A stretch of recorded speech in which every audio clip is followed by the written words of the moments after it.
We know there are risk factors to suicide, but we also know that we can't predict it. It is a unpredictable thing. What we know behind those stats, we know that those risk factors can include poor relationships with others. It could be people having breakdowns in romantic relationships. It could be something that is bringing big shame to them. It could also be things like losing custody of your kids.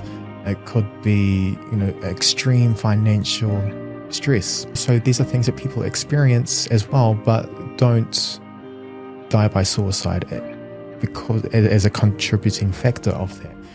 Kia ora na katoa, and welcome to Let's Get Pre-Sifik, a podcast focused on providing concepts and tools for the kete, or basket of knowledge, in dealing with suicide prevention through a Pacific lens. My name is Wiriamu, or Will, and I'll be guiding us through open, honest, and sometimes confronting talanoa about improving our mental health. Dr. Sam Manuela is a New Zealand-born Cook Islander and a senior lecturer in the School of Psychology at the University of Auckland. He writes extensively about Pasifika identity and well-being and developed the Pacific Identity and Wellbeing Scale. He received a Marsden grant to examine how Pacific psychologists integrate their training and indigenous knowledge into their practice, and the Health Research Council grant to study the prevalence of depression and anxiety in the Cook Islands.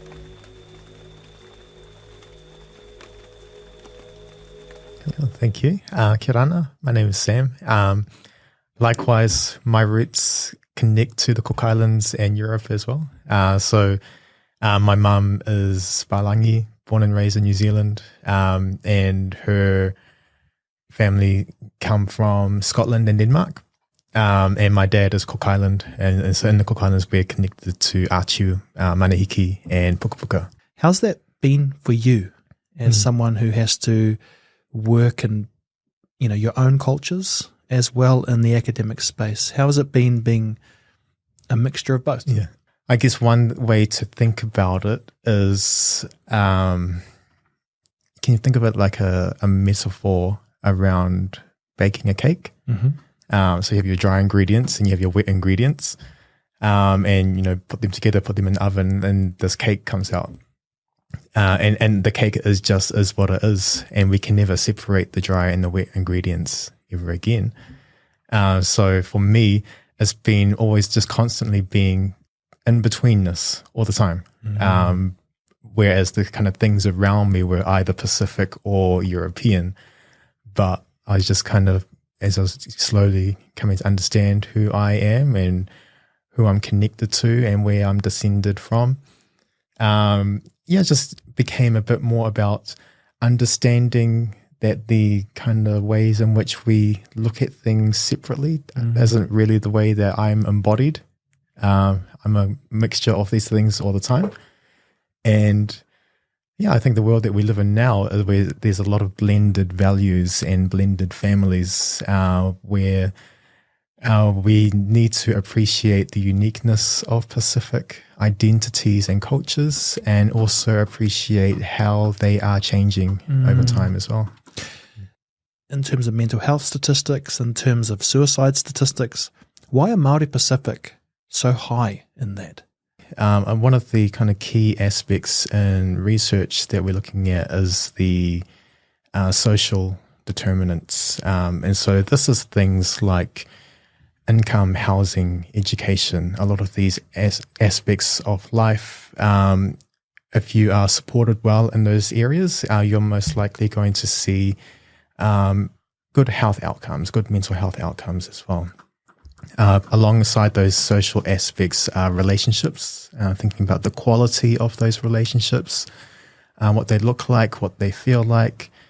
And for many Māori in Pacific, I think one of the biggest areas of inequities that we see is that we are overburdened with lower incomes and poorer access to health, and more difficult experiences within education systems. And these are kind of some of the social things that contribute to a lot of the mental hardships that people face. So it's stressful trying to get enough money to put food on the table. But that doesn't mean that Māori Pacific don't have good work ethics. It's about that our access to some of the things that can make life easier aren't as easy to access for others. If you have a lower income, you can expect higher stress. I guess one of the kind of prevailing social myths is that money buys happiness. And a lot of our research shows that in a sense it does. People who have higher incomes can afford to live more easily. Whereas people who have lower incomes have much more difficulty in providing the basics that you need for life. I guess some of the kind of social psychology around that is when you're confronted with a system that is unfair, you might be more inclined to try to rationalize that in a particular way. And so we create and hang on to these myths that, someone may be rich, but they're most likely going to be unhappy. Whereas I might not have as much money, but I am happy and rich in other areas of my life. It's most likely true. You can kind of evaluate these different areas of your life very, very positively. But at the same time as recognizing that when you have the resources to support yourself and your family, you don't have those additional worries that those who don't have those resources. It buffers you from some of the stresses of life. I think for what some of the research I've seen, this is going back to 2008 now. So this is during the global financial crisis. We saw, it was kind of what we're experiencing now, kind of increased inflation, right? Cost of living is increasing. And stress is increasing at the moment as well because people are finding it more difficult to purchase the things that they need to provide for the kind of daily life. And what we saw in 2008 during that kind of era was that the increased material hardship was more prevalent for Māori and Pacific communities, and that translated into general life satisfaction as well. So we were seeing kind of lower reports of life satisfaction. And it's not because of being Māori or Pacific, it was because Māori and Pacific were overrepresented in kind of lower income. And it's likely what we're going to see at the moment is that, stress is probably going to go higher, kind of satisfaction with life is probably going to go lower, but that's probably going to be explained by income inequality. It's situations where I guess your personal and psychological resources are being stretched. And so you're kind of losing steam to be able to cope with a range of different things, but you're just trying to stay afloat. And our body's stress response is, what happens when we're under some kind of threat. Heart starts pounding, my side getting a bit sweaty. And we see those similar physiological reactions in stress as well. But these, over a long period of time, this can cause issues with cardiovascular disease as well, because your blood pressures having been consistently high because of a high stress all the time. It's just going to be bad outcomes there. Yeah. And Māori Pacific, on paper, have quite high blood pressure. Isn't that a scientific indicator that's probably means quite high stress too? There's probably one aspect of it, yeah. And again, it's thinking about what are the kind of social pressures that Māori and Pacific face that can increase stress. One of them might be, at the group level, is that there is overrepresentation in some of these negative indices, such as income. Other aspects are like the kind of social conditions of New Zealand as well, where we do experience discrimination and prejudice, and that contributes to stress as well, because it's people get angry when they have these negative experiences, and that's part of it as well. It's a combination of these different factors. So it could be not just the kind of social aspects, but also the psychological aspects as well. Like what are your coping skills looking like to be able to deal with these daily stresses, such as kind of these kind of microaggression experiences that you might have. And we might on one hand, we need to be able to equip our young people with the psychological resources and coping approaches to be able to deal with that. But that's kind of putting a Band-Aid on a wider social problem, which is that, why is New Zealand society more generally, why is it so racist? And why are there these kind of systemic discriminatory actions happening towards Māori Pacific and other minority groups as well?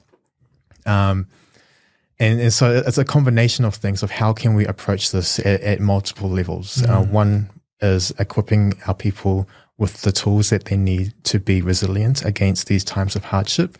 And another is how can we shape society to be more inclusive and understanding of difference and more accepting of how people live their lives as well. It can be quite easy to internalize things that are happening. But, if we focus on an individual, we have to remember that individual is part of this wider social system as well. There's things that can limit your individual agency. So there's things that can limit what it is that you are capable of doing. And so how can we break down those barriers that inhibit that to allow you to flourish? And one of them is understanding that, there are things that are systems that are holding people back. And it could be because that's just the way that the people who originally designed those systems and ideas perhaps didn't understand the diversity and the nuance of a diverse population. It could be that archaic hangovers from things from the past where, systems are changing, but they're changing slower in which our population is changing. It's a range of different things. Why is New Zealand so racist? Historically, as looking at the treaty and the and colonization as well, systems were put in place right from there that have pushed Māori out and taken Māori land and shifted Māori realities and knowledge systems from the centre and pushed it to the margins, and even to the extent that there was policy forcing it out as well. So in schools, young Māori children were not allowed to speak Māori. There was the Tohunga Suppression Act as well, which is kind of working around stopping Māori traditional healing as well. So there's policies in the past that have marginalised Māori in their own lands, and these kind of things have carried over, and is thinking about the different knowledge systems that have been centred in education settings, thinking about what are we teaching our young children now in school. What do we teach them about the treaty and New Zealand history? Is it an accurate reflection of that? What do we teach them about our position within the Pacific as well, and who Pacific people are, and the experiences they had in New Zealand in the 70s, and their migration experiences here as well, even for Asian populations who experience more discrimination than Māori and Pacific, and if we look at the reports of that as well. So there's that aspect as well. It's like, are we teaching our students the uncomfortable truths of what's happened in our history, and then kind of thinking about how have those been permeated throughout history and into a lot of these systems that we have as well. One instance, I guess, is thinking about language. So in New Zealand, our 3 official languages is New Zealand Sign Language, Te Reo Māori, and English, although English hasn't really been given that specific policy around it. And then thinking then about, so what does that mean in terms of an education setting? At my university, you are most welcome to submit your assignments in Te Reo Māori, because it is an official language of this country. However, you have to apply to be able to do so. So you have to do it. There's an additional step for that to happen. Furthermore, that doesn't necessarily mean that we have the capacity for someone to be able to assess that properly. Myself, I don't speak Te Reo Māori, and if a student in my courses submits in Māori, I can't assess it. I'm going to have to get additional help. So that means I'm perpetuating a system that doesn't include Māori properly. And that's a way in which a system has been designed. Yeah. That limits and prohibits, or not, doesn't prohibit, but it limits what is able to be achieved in that sense. Those kinds of things happen in health. They happen in justice. Back in the past, it was probably you've never been able to submit an assignment in Māori, whereas now you can, but still there's still work to be done. And it's thinking then about, what would a health system, for example, look like if it had been designed right from the start with what we know now. It would mean taking a wider holistic outlook on what health looks like and how we understand it as well. It's allowing space for spirituality. It's allowing space for culture to be involved in health decision-making processes, diagnoses involved in aftercare. And it's also taking a wider approach as well, but thinking about what does health prevention look like as well. Yeah. And some of that would mean deconstructing, at the moment, will be kind of decolonizing some of our health systems because they clearly are not supporting Māori. If a health system is decolonized, it's going to have wider benefits for everyone because it means that we're designing a health system that recognizes its own limitations and works to adjust them. Is there examples of why it doesn't serve our indigenous? One of the ideas I've had is that, let's say if you go see a doctor, you've got a 15-minute window. Where does that leave you for talking about your family, introducing where they come from, this connection that Māori Pasifik have to the past? Yeah. One thing would be about the cultural similarity between you and the health practitioner in front of you as well.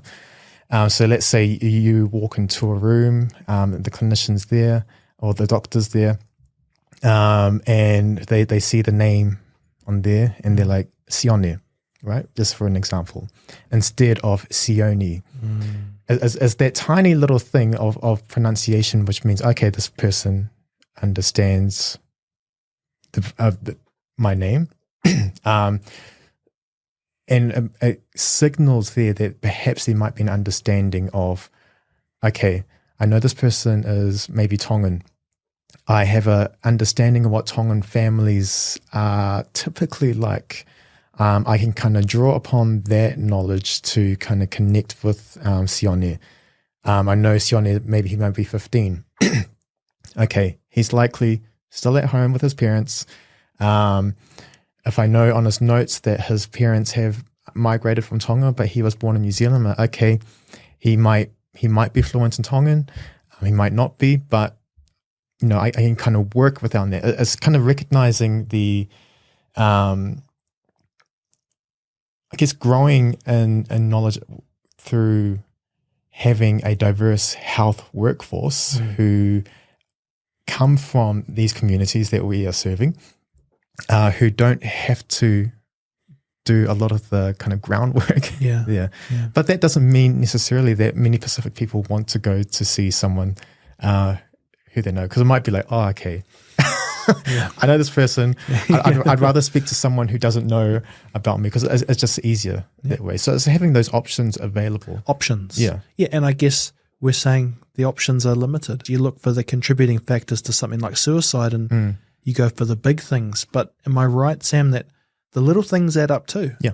Definitely. Every time you hear the mispronunciation, it's a little chip off the buffer and so on and so on and so on. So psychologically, you start forming this picture of hopelessness over time, maybe? It's annoying, but it doesn't mean that things are going to kind of slowly chip away at you to a point where it's done. We know there are risk factors to suicide. But we also know that we can't predict it. It is a unpredictable thing. The stats around suicide, they're publicly available now, and so people are able to access the rates and the numbers. It might be a bit difficult to interpret sometimes. What we know behind those stats, we know that those risk factors can include poor relationships with others. It could be people having breakdowns in romantic relationships. It could be something that is bringing big shame to them is what they're experiencing. It could also be things like losing custody of your kids. It could be, extreme financial stress. These things are risk factors, but also these are things that people experience as well, but don't die by suicide because as a contributing factor of that. I guess that the kind of thinking around that isn't so much on how, kind of trying to identify the risk factors because we know what they are, but it's how do we work around lessening the exposure to them. Some of them we might not be able to do because if a romantic relationship breaks down, it breaks down. But what can we do around that? It could be reaching out I heard you and your partner have broken up. Just I'm here to support if you need anything. That kind of checking in thing there is the kind of lessening the kind of impact that what we know are these kind of bad things that can contribute towards it. One thing that we can't do is predict it. We can't predict suicide. And so that's why in research, we probably won't see much about suicide prediction. But it's probably going to be more focused on the prevention aspect. Because, take depression, for example. So, not all people who are depressed are going to be suicidal. Likewise, not all people who have died by suicide were depressed. And so there's no clear explanation around these things. Depression could be a risk factor for suicide. Then we need to ensure that we've got the appropriate support around that person to support them through depression. How do we talk about this prevention going back upstream a little bit, where people don't just fob it off, as, I talk. Yeah. It's like, this is really important stuff, not bottling it up. Eh? Yeah. I guess what we are doing at the moment is we're trying to get people to focus on the kind of mundane things of life, which actually are really, really helpful, like chatting, talking. People may not understand or realize how impactful that can be, because if you're having genuine conversations with people, what you're doing is you're having a genuine relationship with them. And it's those relationships which are so important in people's lives. That's why you would see, I guess, in suicide prevention approaches, there isn't going to be a single approach to that. There's going to be multiple ways in which it is going to be addressed. So there might be kind of focusing on Māori, for instance, because we know that young Māori men especially have the highest rates of suicide. So there might be things about targeting specifically to young Māori men around suicide prevention, looking at, what are the things that young Māori men are experiencing differently, and how can we kind of wrap around that. Likewise, isolation is a big risk factor as well. And so we might see prevention strategies hopefully targeted towards people who are living in rural communities where their access to services are going to be much more limited by geographic distance. And so how can we kind of provide that additional support there? My granddad, who's passed away many years ago now, so he grew up on a farm. And I just think back to the farmhouse that we used to go to when I was in school holidays. And it was our house. And then the next neighbor was probably like 5 Ks down the road. it's so far, but we had fun and everything. But I remember we had an accident on the farm one time. One of the farm vehicles crashed, and my brother broke his arm in that. The nearest hospital was like 30 k's away. It's thinking about. I'm just thinking about it now. It's like if something happened, and it was a sudden emergency, getting help and support to that person quickly is going to be quite difficult. And if someone is experiencing a very distressed state where they might be suicidal, getting support to them very quickly is going to be really, really difficult. So how do we target support to those who are living in rural communities if it's going to be different to how we target support to those living in urban communities?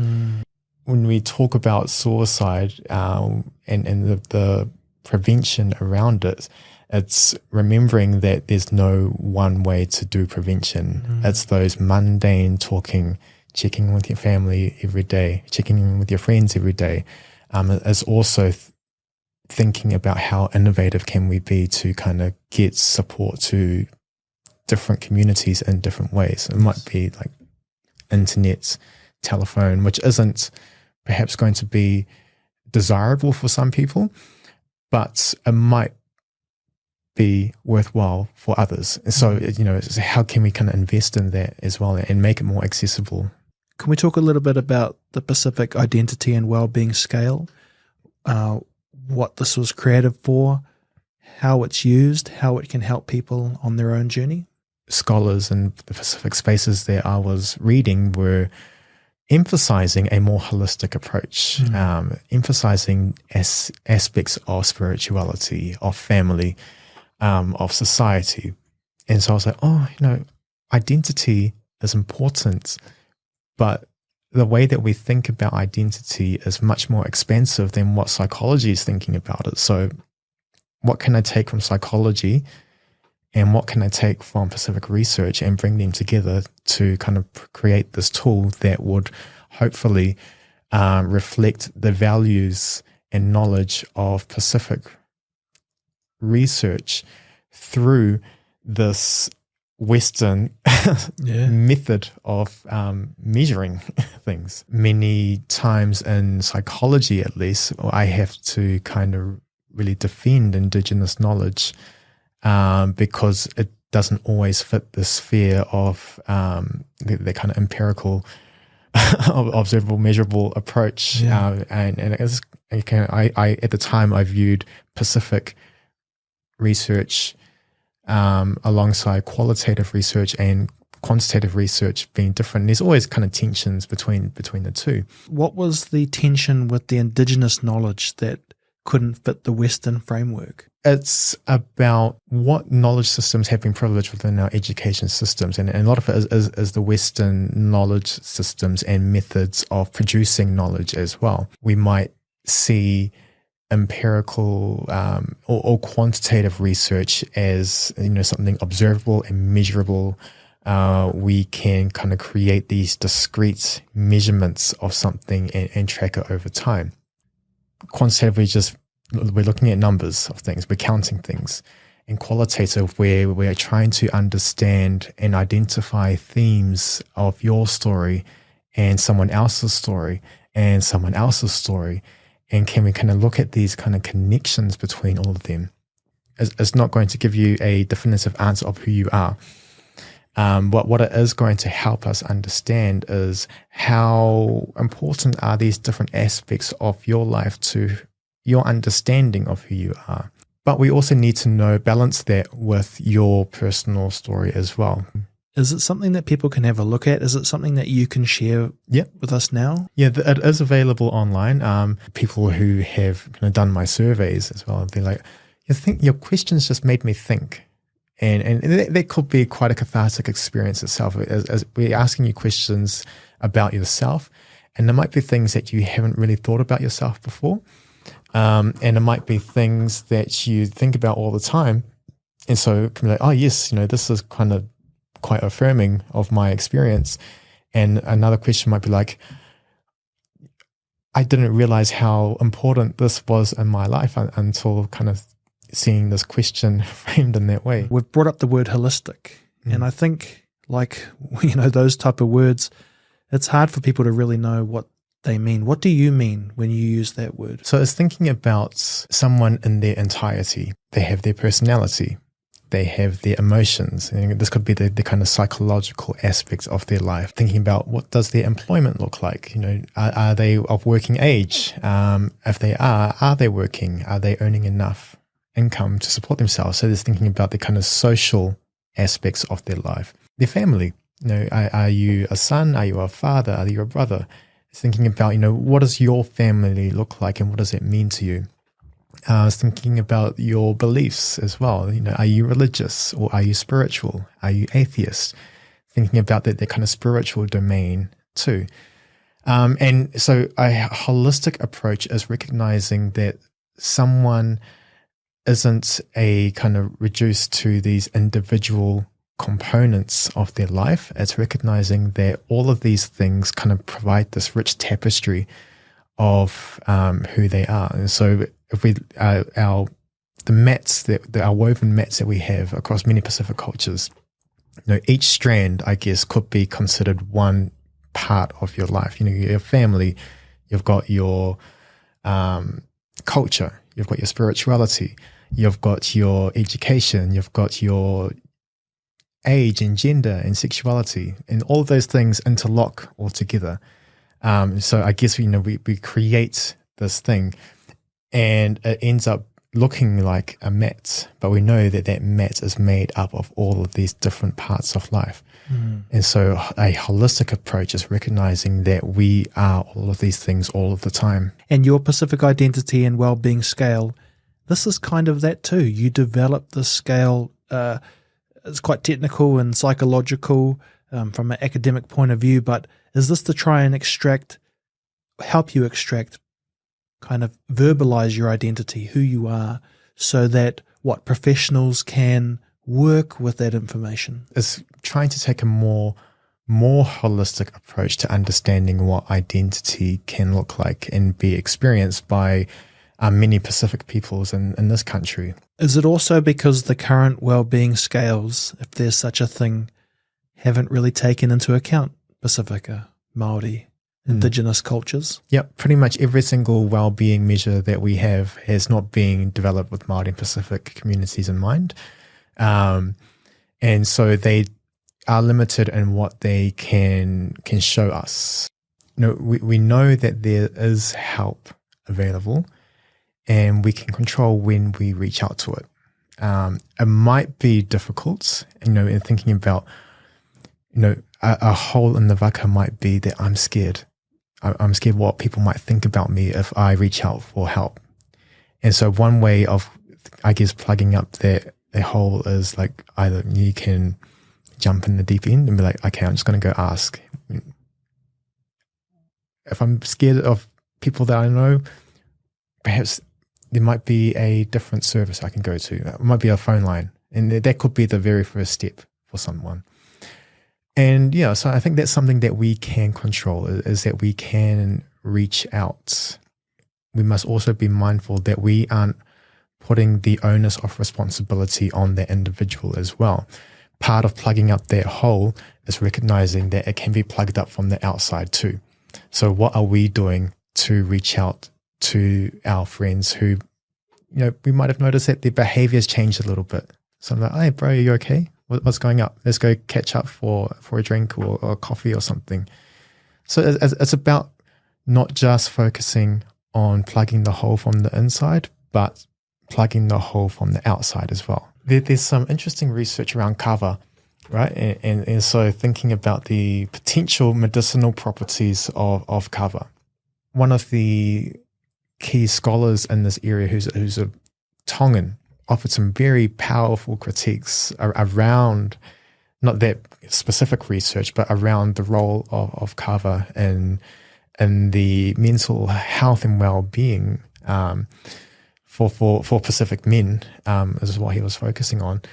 And he was saying that, what kava does, it's not the kava just in itself, but it's the context in which the kava is consumed. There is banter happening, there's conversations happening, there's fellowship happening. And what it is, it's those relationships, it's the strengths of those bonds that are being kind of maintained and they're being developed as well. And it's those social relationships. And so when you remove the kava from that context, you're also losing that important aspect there, that social aspect of those relationships that are so important for well-being and mental health. We do have evidence that shows how important our culture and identity is as a protective factor around things like depression and anxiety or suicidality as well. And so things that we can do would be to connect people with their culture or provide services that resonates with people of diverse cultures as well. Well, we're not in lockdown. No. That must have had a huge impact. Was Zoom a substitute for connection? Definitely a substitute, not the best substitute, but definitely something. And, it was a very unique, difficult situation for everyone where we had to balance being able to protect people from a very contagious pathogen, but at the same time find ways to maintain those relationships that we know are so vital and important. There is a study that was published around suicide rates during COVID. And what they found was that there was, around the world, there was a general decrease in the rates of suicide during the early stages of the pandemic. And this is coinciding with a lot of the lockdowns that were happening. And that's not to say that lockdowns are preventing suicide at all. We don't have any kind of explanatory power around that. But what was most likely happening, and this is just my opinion, is that people were forced into a situation where they had to relate and connect with others. And perhaps as stressful as lockdowns were, for many people, there was also some kind of relief from a lot of the daily pressures that people were facing. Increased contact that people had with others did provide some perhaps way of kind of strengthening those relationships that we were in, because we had to. We were stuck in the house with others for like 3 months. And people were finding different ways to kind of live with each other, and how they can kind of foster those relationships as well. And that's not to say that that was the case across the board. There was definitely higher incidences of domestic violence as well. But there was also other ways for people to connect. And so I was thinking about then, how can we bring out those kind of good things that we saw and then kind of bring that into a world now where we are having much more increased contact with each other. How can we kind of bring those quality relationships forward when we are more mobile? To find out the answers to that, you have to be asking the right questions. Yes. Yeah. And you need to be measuring it the right way as well. Just want to thank you, Sam, for saying yes to coming on the podcast and sharing your knowledge and wisdom and science.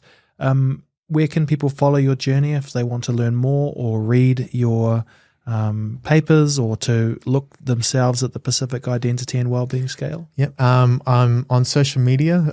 It's not very academic on my social media. I do post a few updates on there every now and then related to what I'm researching. On Instagram, it's Deep Fried Dreams. That sounds like a podcast. Otherwise, if you're interested in some of the work that I'm doing, you can go onto Google Scholar and type my name out, and there will be a profile of me on there and some of the work that I have published or helped publish as well. I don't know how accessible those articles always are, but a lot of them should be freely accessible for most people. And if not, then you're welcome to flick me an email. And I'm happy to provide people with those resources if they need them. Well, thanks again, brother. Really appreciate it and look forward to touching base in the future. Thank you.